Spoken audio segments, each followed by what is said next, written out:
मानवा के स्टार्टिंग में हमें एक टावर का सीन दिखाया जाता है और हमें बताया जाता है कोरिया का बेस्ट किल ब्लैक ड्रैगन गिल जिसने डिसाइड किया था कि वो टावर के 40 फ्लोर पर अटैक करेगा। उनका गोल था सबको दिखाना कि एक टॉप गिल क्या कर सकता है। अपनी स्किल पर पूरा कॉन्फिडेंस रखते हुए ब्लैक ड्रैगन गिल टावर के 40 फ्लोर पर पहुंची। सबको लग रहा था इस बार वो सक्सेस हो जाएंगे, लेकिन फिर वो वही हुआ जो हमेशा होता है। ब्लैक ड्रैगन गिल फिर से टॉप तक पहुंचने में फेल हो गई। वो लोग वापस लौट आए, बिल्कुल खाली हाथ। उनकी सारी एम्बिशन एक बार फिर टूट गई। टॉप तक पहुंचने का सपना फिर से अधूरा रह गया। इस सब का रीजन था एक ही इंसान, top ranker Hunter flame emperor. एक बार फिर फ्लेम एम्परर ने बॉस को अकेले ही हरा दिया। रिपोर्टर बोलता है, कंग्रेचुलेशन फ्लेम एम्परर, आज आपने एक और रिकॉर्ड बना दिया। जब से टावर अफेयर हुआ है तब से सिर्फ आप ही एक ऐसे हंटर हैं जिसने बॉस को सोलो किल किया है। रिपोर्टर पूछता है, क्या आप व्यूअर्स के लिए कुछ कहना चाहेंगे? तभी रिपोर्टर से प्ले मेंबर माइक छीनता है और प्ले मेंबर बोलता है, वो सब छोड़ो, सबसे पहले मेरा उस बेकार निकनेम का कुछ करो। प्ले मेंबर नाम मुझे बिल्कुल पसंद नहीं है। मेरा एक परफेक्ट नॉर्मल नाम है, फिर मुझे उस स्टूपिड नाम से क्यों बुलाते? प्ले मेंबर थोड़ा ऑकवर्ड हो जाता है और बोलता है, ये प्ले मेंबर क्या बकवास नाम है। और ये इंटरव्यू हमारा मेन कैरेक्टर अपने छोटे से अपार्टमेंट में देख रहा था। ये सब देखकर मेन कैरेक्टर सोचता है, मैं उससे चलता हूँ, मैं प्ले मेंबर से जेलस हूँ। और प्ले मेंबर बोलता है, जिसने भी उसका ये स्टूपिड निकनेम रखा है मैं उसको ढूंढ कर मारूंगा। फिर अचानक वो रियलाइज करता है और बोलता है, सॉरी। और चैट सीन, इंटरनेट पर लोग प्ले मेंबर की इंटरव्यू डिस्कस कर रहे होते हैं। कमेंट में कोई बोलता है, क्या तुमने प्ले मेंबर का इंटरव्यू देखा? लोग लगता है वो फिर एक्टिंग कर रहे हैं। अनदर कमेंट आता है, कोई और बोलता है, किसी को फर्क पड़ता है, वो हमेशा ऐसा ही रहता है। लेजेंडरी हंटर, कोई बोलता है, पूरी दुनिया देख रही है, उसे थोड़ा ध्यान से बोलना चाहिए। लेकिन एक बंदा बोलता है, किसी को फर्क पड़ता है, वो ऑलरेडी एक लेजेंडरी हंटर है। मेन कैरेक्टर फिर सोचता है, काश मैं भी फ्लेम एम्पर जैसा होता। और फिर कोई और बोलता है, सेंट इजाबेले कैसे उस जैसे बंदे को डेट कर सकती है। अचानक माहौल में शॉक मोमेंट बन जाता है। कोई शॉक हो जाता है, क्या वो दोनों डेट कर रहे हैं? मेन कैरेक्टर इंटरनेट पर बार बार एक ही चीज कमेंट कर रहा था कि काश मैं भी फ्लेम एम्पर जैसा होता, काश मैं भी फ्लेम एम्पर जैसा होता। वो इतना जेलस होता है कि सेम बात बार बार रिपीट करता है, काश मैं फ्लेम एम्पर जैसा होता। वो सोचता है, फ्लेम एम्पर कितना लकी है, लोग उसकी हर बात सुनते हैं। मैंने सुना है कि वो कुछ ज़्यादा ही अमीर है, मैं उससे बहुत जेलस हूँ। फिर वो सोचता है, अगर ये कोई नोवेल की दुनिया होती तो फ्लेम एम्पर हीरो होता और मैं साइड कैरेक्टर भी नहीं होता, मैं तो बस एक एक्स्ट्रा कैरेक्टर होता। और उधर इंटरव्यू चल रहा होता है। रिपोर्टर बोलता है, क्या आप व्यूअर के लिए एक शॉर्ट मैसेज देंगे? फिर से रिपोर्टर बोलता है, आपने टावर में एंट्री करते ही अपने स्किल दिखा दी, सिर्फ एक महीने के अंदर ही आपने एक बॉस को हरा दिया जो 10 साल से अनडिफिटेड था। आप एक लेजेंडरी हंटर बन चुके हो। रिपोर्टर पूछता है, क्या आप नए हंटर के लिए कोई एडवाइस देना चाहेंगे? फिल्म मेकर बोलता है, ठीक है, मैं सिर्फ एक बार बोलूँगा, ध्यान से सुनना। वो बोलता है, और हमारा एमसी उसी न्यूज़ को देख रहा था बिना पलक झपकाए।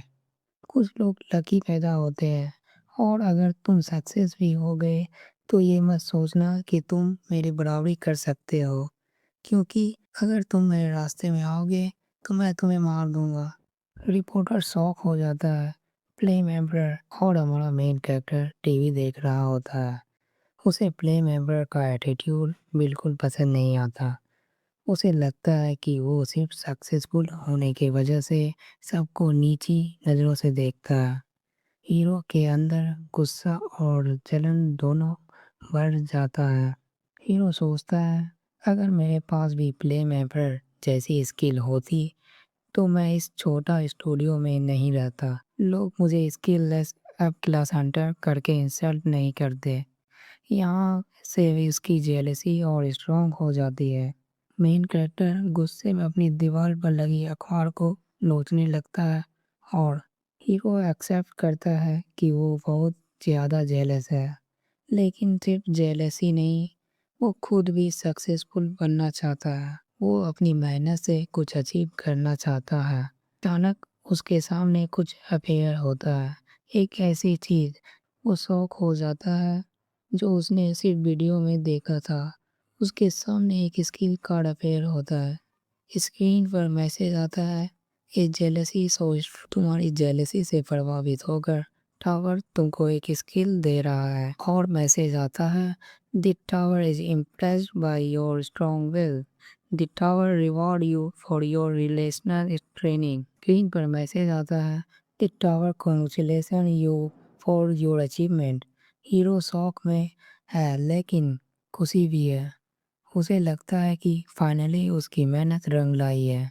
हीरो नोटिस करता है कि ये नॉर्मल अवेकनिंग जैसा नहीं है, लेकिन वो सोचता है अभी मैं वर्डिंग चेकिंग करने की पोजीशन में नहीं हूँ। ये उसकी लाइफ का सबसे बड़ा मोमेंट है। हीरो देखता है कि ये एक गोल्डन कार्ड है और सिर्फ गोल्डन ही नहीं, ये एक एस क्लास स्किल है। और मेन कैरेक्टर अपना हाथ धीरे धीरे और शौक के साथ आगे बढ़ाता है और स्किल कार्ड को अपने हाथों से ग्रैब कर लेता है। स्किल का नाम होता है I want to be like you. Rank S plus. Hero को लगता है कि अब उसकी लाइफ चेंज होने वाली है। लेकिन मेन कैरेक्टर शॉक हो जाता है स्किल की कंडीशन देखकर। स्किल ऑटोमेटिकली एक्टिवेट होता है जब हीरो किसी एनिमी के हाथों से मर जाता है। मरने के बाद वो अपने किलर की एक रैंडम स्किल कॉपी करेगा। लेकिन कंडीशन भी है, एक ही एनिमी से बार बार स्किल कॉपी नहीं कर सकते। सबसे इम्पोर्टेंट लाइन आती है, warning, you must die for this skill to activate. Hero दोबारा पढ़ के कंफर्म करता है, हाँ सच में लिखा है यू मस्ट डाई। एक्साइटमेंट तुरंत शॉक में बदल जाता है। हीरो चिल्लाकर कहता है, ये कैसी बकवास स्किल है। एक दिन अचानक इस दुनिया में टावर अपेयर हो गया। किसी को पता भी नहीं चला कब और कैसे आया। टावर इतना बड़ा था कि दुनिया की किसी भी कोने से हॉरिजॉन पर दिखाई देता था। जिनके पास खोने के लिए कुछ भी नहीं था, वो सबसे पहले टावर के अंदर गया। टावर का हर फ्लोर पर दूसरी दुनिया के मॉन्स्टर बड़े पड़े थे। कुछ लोगों को टावर ने चूज किया और उन्हें स्पेशल स्किल मिल गया। जब लोगों को ये बात पता चली तो बहुत लोग टावर के पास आने लगे और मॉन्स्टर का शिकार करने लगे। मेन कैरेक्टर बोलता है, तुम्हें पता है, मैंने एक बार प्ले मेंबर को बैटलफील्ड में देखा था। वो अपने फ्लेम स्पेयर के साथ ऐसा लड़ रहा था जैसे डांस कर रहा हो। मेन कैरेक्टर फिर से बोलता है, वो नटराज जैसे लग रहा था, जैसे डिस्ट्रक्शन का डिवाइन डांस कर रहा हो। फिर वो बोलता है, चलो कुछ और देखते हैं। कोई और बोलता है, क्या हुआ, वीडियो इंटरेस्टिंग हो रहा है। एक बंदा बोलता है, तुम्हें प्ले मेंबर पसंद नहीं। वो बोलता है, उसने रैंक 9 अचीव कर लिया, लेकिन एटीट्यूड अभी भी सेम है। वो दूसरों से अलग है, एकदम यूनिक। कोई बोलता है, ये वही हीरो है जैसे दुनिया को अभी ज़रूरत है। लेकिन मेन कैरेक्टर सोचता है, कुछ लोग ऐसे ही जीते हैं और मेरी लाइफ एक बेकार इनसिग्निफिकेंस गेम जैसा है। फिर एक हंटर बोलता है, मेरे बात सुनो, मुझे कल एक एस रैंक स्किल मिली। लेकिन वो बोलता है, अगर मैं इस स्किल का यूज़ करूँगा तो मैं मर जाऊँगा। इसलिए मैंने उस स्किल को हंटर एसोसिएशन में रिपोर्ट भी नहीं किया। वो बोलता है, अगर मुझे लोगों को बताना पड़े ये मेरी स्किल है तो मुझे बहुत शर्म आएगी। और तभी टीवी पर हंटर रैंक दिखाया जाता है। Rank 1 flame emperor, rank 2 black dragon, rank 3 viper. Main character tower के अंदर होता है। उसका सर दर्द कर रहा होता है और वो थोड़ा कंफ्यूज होता है। अचानक वो फ्लेम एम्पर और सेंटिस इजाबेले को देखता है। सेंटिस इजाबेले फ्लेम एम्पर से कहती है, please move flame emperor. Main character को लगता है सब कुछ अचानक हो रहा है। फ्लेम एम्पर सेंट इजाबेले को बोलता है, वो नाइस एक्टिंग मिस सेंटिस। वो बोलता है अगर कोई देखे तो वो सोचेगा सेंटिस इनोसेंट है। सेंट इजाबेले कंफ्यूज हो जाती है। फ्लेम एम्पर बोलता है, मैंने तुम्हारे ड्रिंक में पॉइजन मिलाया है। वो बोलता है पॉइजन बेसिलिक स्टोमक एसिड था। फ्लेम एम्पर बोलता है, तुम मुझे पॉइजन देने वाली थी। सेंट इजाबेले बोलती है, ये मिसअंडरस्टैंडिंग है। वो बोलती है वो टीम बनाकर टावर क्लियर करना चाहती थी। फ्लेम एम्पर बोलता है, मुझे भी पहले ऐसा ही लगा था। मेन कैरेक्टर शॉक हो जाता है और सोचता है क्या ये दोनों डेट नहीं कर रहे थे। फिर वो सोचता है ऐसा कौन सा कपल बात करता है। सेंटिस रिक्वेस्ट करती है प्लीज बात करते हैं, मैं एक्सप्लेन कर सकती हूँ। फिर प्ले मेंबर बोलता है मैं रोल डिसाइड करूँगा। वो बोलता है ये बात एक किलर और एक सर्वाइवर के बीच हो रही है। वो बोलता है मैं क्वेश्चन पूछूंगा, तुम सिर्फ जवाब दोगी। फ्लेम एम्बर बोलता है मेरे पास लाई डिटेक्शन स्किल है। वो बोलता है झूठ बोलने की कोशिश मत करना। फिर वो बोलता है अगर तुमने सब सच बताया तो मैं एंटीडोट दे दूंगा। फ्लेम एम्पर पूछता है तुम्हें मुझे मारने को किसने बोला। वो पूछता है क्या ब्लैक ड्रैगन विच ने बोला। मेन कैरेक्टर सब देख रहा होता है।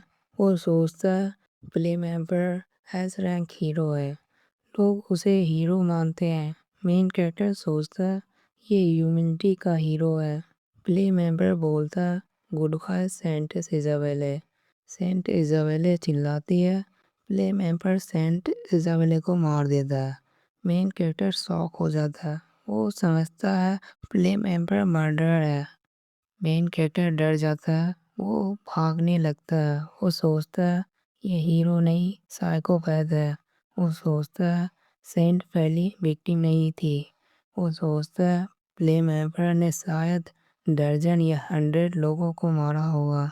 मेन कैरेक्टर भागते वक्त गिर जाता है। वो चोट खा लेता है, वो दर्द से चिल्लाने लगता है। फ्लेम एम्पर उसे पकड़ लेता है। वो पूछता है तुम भाग क्यों रहे थे। मेन कैरेक्टर डर से बोलता है मैंने कुछ नहीं देखा। वो बोलता है मैं किसी को नहीं बताऊंगा। फ्लेम एम्बर बोलता है तुमने मुझे फ्लेम एम्बर कहा। वो बोलता है तुमने कुछ देखा है। मेन कैरेक्टर बहुत डर जाता है और वो फिर से भागने की कोशिश करता है, लेकिन कुछ दूर जाते ही उसके पैर लड़खड़ा जाते हैं और वो उसी जगह पर गिर जाता है और बोलता है मेरा पैर क्यों नहीं काम कर रहा। और प्ले मेंबर उसी के पीछे होता है। हीरो शॉक में होता है। प्ले मेंबर धीरे धीरे उसके पास आ रहा होता है और पूछता है तुम भाग क्यों रहे थे। प्ले मेंबर बोलता है क्या तुमने कुछ देखा था। हीरो शॉक में होता है और बोलता है मैं किसी को नहीं बताऊंगा, प्लीज मुझे छोड़ दो। प्ले मेंबर बोलता है क्या तुमने कुछ नहीं देखा। फिल्म पर बोलता सेंट बनने की कोशिश मत करो और बताओ तुम्हें किस हरामी ने भेजा है, क्या तुम ब्लैक ड्रैगन से हो। और तभी नरेटर बोलता ये दुनिया पहले जैसी बिल्कुल नहीं है। इस दुनिया में एक लाई डिटेक्शन स्किल एग्जिस्ट करती है, ऐसी स्किल जो सच और झूठ को तुरंत पकड़ लेती है। मेन कैरेक्टर प्ले मेंबर को गुस्से में बोलता है तुमने उस इंसान को बिना किसी सबूत के मार दिया, सिर्फ इसलिए क्योंकि वो थोड़ा सस्पिशियस था। तभी प्ले मेंबर गुस्से में कहता है तो मुझे किस टाइप का इंसान समझते हो। वो एक्सप्लेन करता है अगर मैं उसे आज नहीं मारता तो कल वो मुझे जहर दे देती। थोड़ी देर बाद प्ले मेंबर बोलता है तुम लाई डिटेक्शन स्किल के लिए इतना रो रहे थे, लगता है तुम सच में इनोसेंट हो। एमसी रिलीफ फील करता है। वो कहता थैंक यू मुझ पर भरोसा करने के लिए, लेकिन तभी एक कोल्ड डायलॉग आता है, लेकिन तुमने सब कुछ देख लिया है, इसलिए मर जाओ। और वहीं पर मेन कैरेक्टर मारा जाता है। तभी नरेटर वॉइस आती है, तुम्हारा नाम किंग गोंगजा और तुम फ्यूचर में बड़े इंसान बनोगे। तभी गोंगजा बोलता, यस हेडमास्टर। तभी स्क्रीन पर सिस्टम मैसेज आता, यू हैव डाई। एमसी सोचता है, मैं ऐसे क्यों मरा, मैंने ऐसी जिंदगी क्यों जी। और तभी सिस्टम एक्टिवेट होता है, मौत के साथ इसकी रिक्वायरमेंट पूरी हो चुकी है। तभी स्क्रीन पर मैसेज आता, हंटर युनसोआ की स्किल कंप्लीट कॉपी हो रही है, स्किल कार्ड क्रिएट हो रहा है। तभी गोंगजा अपने धीरे धीरे आंखें खोलता है और सिस्टम से मैसेज आता है, सेलेक्ट स्किल कार्ड। अपना हाथ धीरे धीरे आगे बढ़ाता है और वो कहता है, अगर मुझे सिर्फ एक और मौका मिलता। तभी गोंगजा अपनी आंखें अचानक खोलता है और देखता है वो उसी न्यूज़ को देख रहा होता है जिसमें रिपोर्टर बता रहा होता है कि ब्लैक ड्रैगन गिल्ड एक बार फिर 40 फ्लोर से खाली हाथ लौट आई है। गोंगजा अपनी बेड पर लेटा हुआ होता है और सोचता है ये सब क्या था। वो अपनी बेड पर उठकर बैठता है और तभी उसकी नज़र अचानक न्यूज़ पर चल रही उस फ्लेम एम्पर पर पड़ती है। तभी गोंगजा बोलता है, ये सब क्या है। गोंगजा शॉक में होता है और बोलता है, ये क्या हो गया, मैं वापस घर कैसे आ गया। वो अपने इंटरनेट पर अपनी एक्टिविटी चेकआउट करता है और उसे याद आता है कि कैली प्ले मेंबर का इंटरव्यू हुआ था। तभी गोंगजा शौक में एक बार और चेकआउट करता है और सोचता है कल तो मैं मर गया था। तभी गोंगजा अपनी स्किल कार्ड को ओपन करता है। गोंगजा को अपनी स्किल का पता चलता है, I want to be you at rank S. ये स्किल डेथ के बाद एक्टिवेट होता है। गोंगजा किसी भी ओपोनेंट की एक स्किल कॉपी कर सकता है। गोंगजा शॉक में होता है, क्या मैंने फ्लेम एम्बर की स्किन कॉपी कर ली। रिटर्न्स क्लॉकवर्क वॉच रैंक की एक्स और इस स्किन का इफेक्ट होता है डेथ के बाद गोंगजा 24 घंटे पहले वापस आ जाता है। सारी मेमोरी और एबिलिटी सेम रहती है। गोंगजा समझ जाता है ये एक लेजेंडरी हंटर की पावर है। गोंगजा रियलाइज करता है साइंटिस्ट को फ्लेम एम्पर ने मारा था। गोंगजा बोलता है, अब मुझे सब समझ आ गया, साइंटिस्ट फ्लेम एम्पर को पॉइजन देने वाली थी, इसलिए फ्लेम एम्पर ने उसे पहले ही मार दिया। गोंगजा समझ जाता है फ्लेम एम्पर ने उसे भी मार दिया, जबकि मैं इनोसेंट था। गोंगजा डिसाइड करता है मुझे फ्लेम एम्पर को मारना ही होगा। फिर गोंगजा बोलता है, ये दुनिया नॉर्मल दुनिया जैसी नहीं है, ये एक सिटी है जो टावर के अंदर बनी है। इस सिटी को लोग अलग नाम से बुलाते हैं, Babylon, first floor city, lentil city. एक इम्पॉर्टेंट रूल, इस सिटी के बाहर नहीं जा सकते। अचानक बिल्डिंग में आग लग जाती है, लोग चिल्लाते हैं, फायर, वाटर एबिलिटी यूजर कहाँ है। गोंगजा समझ जाता है फ्लेम एम्पर ने एविडेंस छुपाने के लिए आग लगाया। गोंगजा डिसाइड करता है आज तो उसे मारना ही होगा। तो वो अपना घर का गेट खोलता है और बाहर निकलता है एक नाइफ के साथ और देखता है सारे लोग दौड़ते हुए जा रहे होते हैं। गोंगजा छुपते छुपाए वहीं पर पहुंच जाता है जहाँ सारी भीड़ इकट्ठा हुई होती है और देखता है उसी फ्लोर में जहाँ पर अभी आग लगी होती। गोंगजा दौड़ते हुए वहीं पर जा रहा होता है जहाँ वो मरा था और बोलता है, लगता है मैं टाइम पर नहीं पहुंच पाऊंगा। और लोग चिल्ला रहे होते हैं, अबे ढंग से वाटर एबिलिटी यूज कर। तभी स्ट्रॉन्ग सेंटर की एंट्री होती है, rank 2 black dragon guild leader the black witch, alchemist Castilina rank 5, holy knight rank 10। वो लोग रेस्क्यू ऑपरेशन स्टार्ट करते हैं। लोग बोलते हैं साइंटिस्ट लेट है, वो नॉर्मली लेट नहीं होती। कोई बोलता मैंने उसे फ्लेम एम्पर के साथ देखा हूँ। गोंगजा को डाउट होता है फ्लेम एम्पर डेंजरस है। तभी होली नाइट केमिस्ट्री की लीडर से बोलता है, क्या ये सब खत्म होने के बाद तुम मेरे साथ डिनर पर चलना चाहोगी। केमिस्ट्री की लीडर बोलती है मैं इंटरेस्टेड नहीं हूँ। तभी हंसते हुए फ्लेम एम्पर आता है और बोलता है मैं परमिशन के बिना किसने आग से खेलना शुरू कर दिया। तभी गोंगजा गुस्से से बोलता है ये आखिरकार यहाँ पर आ ही गया। फिर होली नाइट फ्लेम एम्पर से बोलता है यहाँ पर आने के लिए शुक्रिया, जैसा कि तुम देख ही सकते हो यहाँ पर अभी आग लगा है स्लम एरिया में, क्या तुम इसे बुझाने में मदद कर सकते हो। फ्लेम एम्पर बोलता है मुझे इससे क्या मिलेगा। तभी गोंगजा बोलता है ये कितना पागलपन और बेतुका है, खुद ही आग लगाने के बाद खुद ही इनाम मांगने की बात कर रहा है। होली नाइट बोलता है तुम्हें देर हो रही है इसलिए तुम लोगों को बचा नहीं सकते क्योंकि तुम रैंक 1 हो।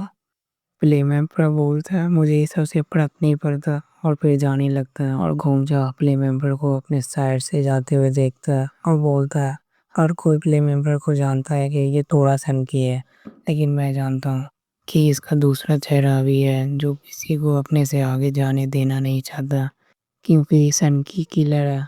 घूमजा सोचता है मुझे इसे मारना ही होगा और आगे बढ़ जाता है। तभी कोई गोंजा को जाते हुए देख लेता है, बोलता है ए उधर जाना खतरे से खाली नहीं है, तुम्हें रुक जाना चाहिए। लेकिन गोंजा उसका हाथ झटकते हुए आगे बढ़ जाता है। तभी गोंजा बोलता है मुझे इसे मारना ही होगा इंसानियत के लिए, हंटर समाज के लिए। यह ह्यूमन को ह्यूमन नहीं समझता, मुझे इस मॉन्स्टर को मारना ही होगा। तभी अचानक प्ले मेंबर पीछे की ओर देखता है और गोंजा अपनी नाइफ लिए प्ले मेंबर की ओर बढ़ता है और सोचता है मुझे इस मॉन्स्टर को मारना ही होगा और अपना हाथ आगे बढ़ाते हुए आगे बढ़ जाता है। सब लोग उसे देखते रहते हैं। फिर कोई बोलता है तुम आग की तरफ जा रहे हो, रुक जाओ।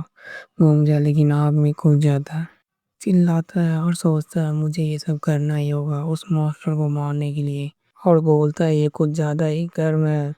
लोग उसे देखकर शॉक हो चुके हैं। गोंजा बोलता है ये कुछ ज्यादा ही गर्म है, लेकिन मुझे ये सब सहना ही होगा उस मॉन्स्टर को मारने के लिए। सिर्फ एक ही रास्ता है। तभी सिस्टम पर मैसेज आता है तुम मर चुके हो, तुम्हें 24 घंटे पीछे भेजा जा रहा है। अचानक गोंजा अपनी आंखें खोलता है और देखता है अपने लैपटॉप पर उसी न्यूज़ को जो दोबारा रिपीट हो रहा था। फिर वो अपने स्क्रीन को ओपन करके देखता है जिसमें उसे दिखा रहा था वो अभी भी ऐप रैंक का है और बताता है स्किल यूज़ करने की कोई पेनल्टी नहीं लगी है। और फिर गोंजा बताता है कैसे अभी प्ले मेंबर को मारना इम्पॉसिबल है क्योंकि जो स्किल मेरे पास है 24 घंटे में वापस आने वाली, सेम प्ले मेंबर के पास भी यही स्किल है। इसलिए उसे मारने के लिए हमें उसी दिन में जाना होगा जिस दिन प्ले मेंबर को ये स्किल मिला था। तभी हमें प्ले मेंबर की पास का इंटरव्यू दिखाया जाता है जिसमें प्ले मेंबर बोलता है कि वो गर्मियों का दिन था, अभी मैं एक केस का हूँ, 11 साल पहले आवेदन हुआ था। तभी रिपोर्टर बोलती है आपको याद कैसे है इतनी पुरानी बात। तभी प्ले मेंबर बोलता है उस दिन मेरा बर्थडे था। गोंजा कैलकुलेट करता है प्ले मेंबर को आवेदन हुए लगभग 11 साल हो चुके हैं, तो लगभग मुझे 4050 दिन मरना पड़ेगा। तभी गोंजा अपनी नाइफ को अपने सीने में मार लेता है। फिर सिस्टम से मैसेज आता है तुम मर चुके हो। तभी अचानक गोंजा की आंखें खुलती है और उसे बताया जाता है तुम 24 घंटे पीछे आ चुके हो। फिर गोंजा बोलता है 4049 दिन और फिर वो अपने नाइफ को अपने सीने में मार लेता है। सिस्टम से फिर से मैसेज आता है तुम मर चुके हो। फिर से गोंजा अपने आप को मार लेता है और फिर से मैसेज आता है तुम मर चुके हो। फिर से अपने आप को मारता है दर्द सहते हुए और बोलता है सिर्फ एक बार और। सिस्टम से मैसेज आता है तुम 24 घंटे पीछे पहुंच चुके हो। गोंजा दर्द और पेन को सहते हुए बार अपने आप को मारता ही जाता है। फिर सिस्टम से मैसेज आता है इस एसिड का यूज़ करने का कोई पेनल्टी नहीं है। गोंजा अपने आप को मारता ही जाता है और सिस्टम से मैसेज आता ही जाता है। फिर से गोंजा बोलता है बस 2020 दिन और। फिर वो अपने आप को मार लेता है। फिर से सिस्टम पर मैसेज आता है तुम मर चुके हो। फिर से गोंजा अपने आप को मार लेता है, बोलता है बस 543 दिन और। फिर से गोंजा बोलता है फाइनली सिर्फ एक और बार। गोंजा अपनी लाइफ को अपने सीने में फिर से मार लेता है, बोलता है सिर्फ एक दिन। स्टार्टिंग में हमें गोंजा को दिखाया जाता है जो अपने बेड पर लेटा हुआ होता है अपने नाइफ के साथ। और वो अचानक उठकर बैठता है और देखता है घड़ी के साइड और बोलता है मैं फाइनली मैं पहुंच ही गया। आखिरकार मैं उस समय वापस आ ही गया, उस समय में जब प्ले मेंबर अवेकन नहीं हुआ था। तभी गोंजा अपने नाइफ पर ग्रिप बांधता है और सोचता है मुझे यहाँ तक पहुँचने के लिए 4050 बार मरना पड़ा और इसके बीच जो मरने में टाइम लगा मुझे 30 बार और मरना पड़ा।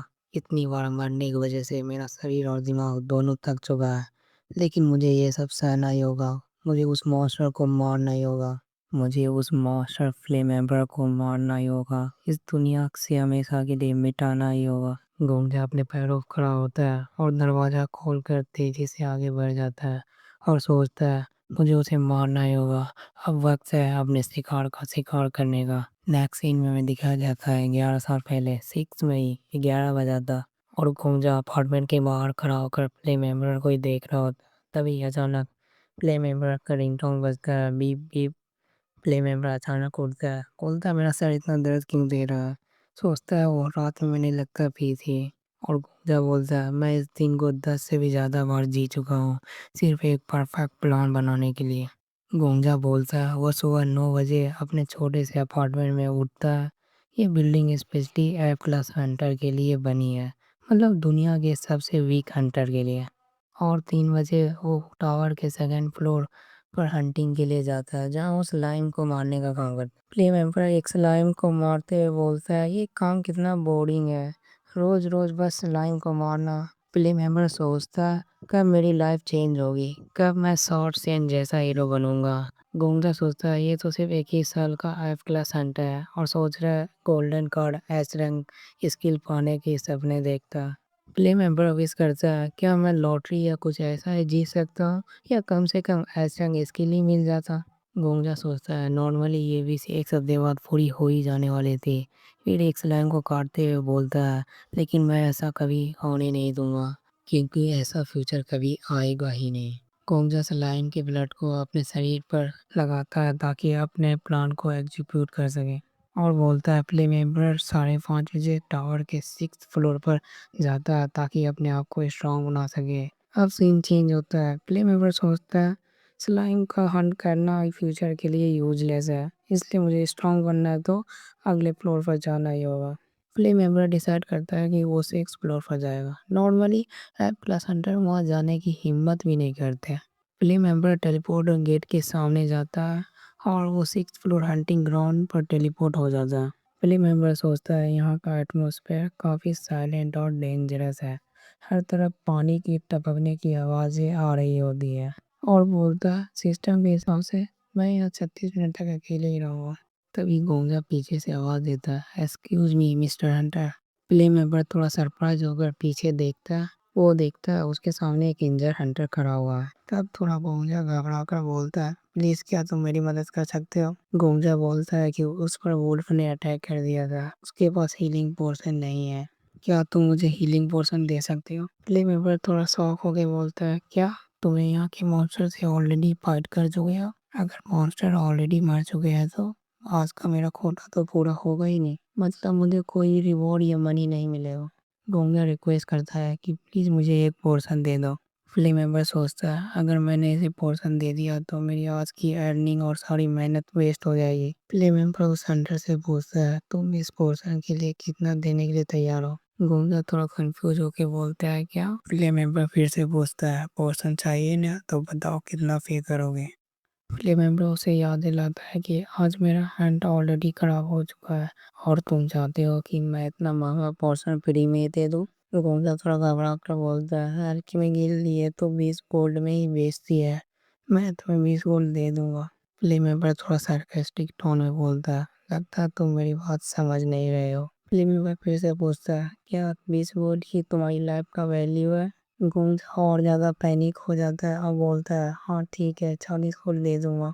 प्ले मेंबर बोलता है नहीं, जो तुम्हारे पास सब है वो सब मुझे चाहिए। और उसका पैकेट में हाथ डालते हुए बोलता है कोई ने हाथ तुम नहीं हिला पा रहे हो तो मैं ही निकाल लेता। गोंजा अंदर ही अंदर सोचता है मुझे पहले से पता था ये किस टाइप का इंसान है। प्ले मेंबर जबरदस्ती उसके सारे कॉइन और आइटम को छीन लेता है और बोलता है बस इतना ही, तुम कितने गरीब हो। गोंजा बोलता है ये मेरी पूरी लाइफ की सेविंग है। तभी प्ले मेंबर बोलता है तुम चिंता मत करो मैं इसे अच्छे से संभाल कर रखूंगा। तभी प्ले मेंबर की पुरानी मेमोरी फ्लैश होती है कि ये दुनिया ऐसे ही काम करती है। गोंजा बोलता है तो तुम मेरा पोर्शन तो दे दो। प्ले मेंबर अपना वेपन निकालते हुए बोलता है मैंने इसके बारे में सोचा है, पर अगर मैं अभी तुम्हें जिंदा छोड़ दूँ तो तुम बाद में मुझसे बदला लेने आओगे। मैं अपना लाइफ चिंता फ्री जीना चाहता हूँ, लेकिन तुमने मेरा चेहरा अब देख लिया है, इसकी मुझे चिंता रहेगी, इसलिए तुम मर क्यों नहीं जाते जिससे मेरी चिंताएं खत्म हो जाएंगी। और वो गोंजा पर अटैक कर देता है। गोंजा जवाबी हमले में करते हुए बोलता है ठीक है अब मैं जीऊँगा बिना किसी चिंता के। और प्ले मेंबर अपना पेट पकड़कर चिल्लाने लगता है गोंजा अपने पैकेट से चाकू को निकालता है और प्ले मेंबर के गले पर चला देता है। प्ले मेंबर शॉक हो जाता है और सोचता है ये मेरे साथ ही क्यों, आखिर मैं ही क्यों, आखिरकार मेरे साथ ऐसा क्यों हो रहा, मैंने आखिर क्या किया। और यहाँ पर प्ले मेंबर मर जाता है और गोंजा गुस्से में एक बार और स्टेप करता है और बोलता है मुझे तुम्हें मारना ही होगा ताकि तुम फ्यूचर में दोबारा जिंदा ना हो जाओ, ताकि तुम फ्यूचर के कोई पॉसिबिलिटी में जिंदा ना हो सको। और गोंजा उसे फिर से एक और स्टेप करता है और स्टेप करता ही रहता है। और गोंजा उसके बॉडी के सामने खड़ा होकर सोचता है तुमने मुझे मार दिया ये तो ठीक था, लेकिन मरने के बाद तुमने अपना नाम क्यों बताया, योनसो, तुम एक ऐसे मॉन्स्टर हो जिसे मरना जरूरी था। फिर गोंजा गुस्से से बोलता है तुम एक मॉन्स्टर थे, तुम एक कोल्ड ब्लडेड मर्डरर थे, तुम अपने आप को एक शूरवीर दिखाते थे, लेकिन तुम असल में एक मर्डरर थे। उन बेकसूर लोगों को मारने के बाद तुम ये दिखाते थे कि तुम हीरो की तरह सबको बचा रहे हो। तभी गोंजा एक लंबी सी सांस लेता है और खड़ा हो जाता है और उसके पीछे से गुर्राने की आवाज़ आती है। तभी वो नीचे देखता है कि वुल्फ आ चुके हैं। गोंजा पूछता है क्या तुम इसे खाना चाहते हो, बोलता है ठीक है तुम इसे खा सकते हो। और वहाँ से कोल्ड पेस्ट के साथ चला जाता है और सारे भेड़िए मिलकर फ्लेम एब्रेड की लाश को सफाचट कर देते हैं।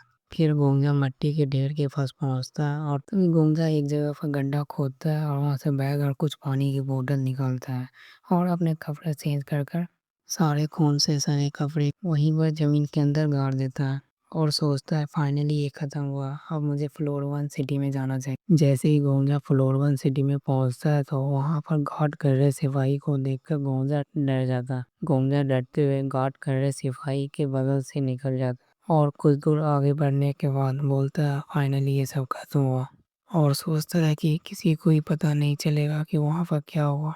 तभी हमें आज की न्यूज़ बताई जाती है कि फिर से 10th फ्लोर का रेड फेल हो चुकी है और हमें बताया जाता है कि वर्ल्ड का रैंक 2 से रैंक 7 तक के हंटर ने 10th फ्लोर को क्लियर करने की कोशिश किया था, लेकिन कोई भी सक्सेस नहीं हुआ। इस वजह से लोग रैंकिंग सिस्टम पर भी डाउट करने लगे हैं। लोग सोच रहे हैं सबसे पावरफुल हंटर शॉर्ट किंग काफी टाइम से रेड में पार्टिसिपेट नहीं कर रहे हैं। इस वजह से सभी लोग शॉर्ट सेन को क्रिटिसाइज कर रहे हैं। और हमारा सीन शुरू होता है, गोंजा एक बार में बैठा हुआ होता है और ड्रिंक कर रहा होता है और कुछ ज़्यादा ही खुश होता है। तो बार का ओनर गोंजा से पूछता है आज तुम ज़्यादा ही पी रहे हो, क्या आज कांड अच्छा गया है। गोंजा जवाब देता है हाँ आज मेरा बेस्ट हंट था। तभी गोंजा अपनी हंटर एबिलिटी पेज ओपन करता है जिसमें उसका नाम किंग गोंजा रैंक है और उसके पास टोटल 4 स्किल होती है, जिसमें पहली skill I want to like you rank hash plus, second passive return clockwork,